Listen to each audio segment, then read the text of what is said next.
Bloomberg learning that VW and Labour leaders are moving closer to a deal to restructure the automaker's namesake brand without shuttering those factories in Germany. Let's get more from Bloomberg's Oliver Crook.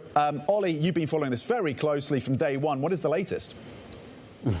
Yeah, exactly. From day one, we're on round 5, day 4 of round 5 of negotiations between Volkswagen labor leaders and the management board, and really a sort of saga that has been stretching in for a couple of weeks, a couple of months now. And really a very first, we should remind people, for Volkswagen, which is basically had been talking about closing factories for the first time in its entire history, right? This absolute shock to the sort of manufacturing and industrial sector within Germany. What we understand now, though, is that there is potentially a route that can be sort of threaded by labor leaders, by management, in which actually no factories get closed. This is really a substantial departure from the initial sort of talks, the initial negotiating positions. And just to remind everybody what they were talking about closing potentially 3 factories in Germany. They were talking about wage freezes through 2026 and 10% pay cuts across the board for the Volkswagen brand. That was the sort of opening gambit. What we understand now is that they're potentially looking at not cutting any jobs, reinstating some of the job security guarantees,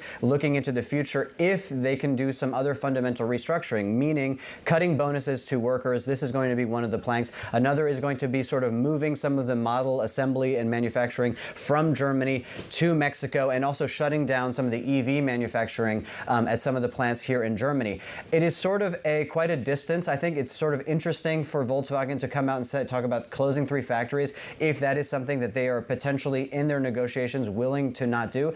At a time, particularly when, Tom, of course, we got more European car data out today. The sales were down 2%. We're talking about major mergers in this sector in Japan. We're talking about Volkswagen that has 10 brands, Stellantis 14 brands. So I think there's also potentially a risk of these car companies not going far enough and then having to renegotiate these things. But again, this is all sort of, according to people familiar, these negotiations are still very much live, but that is the latest in the state of play now for Volkswagen and management board.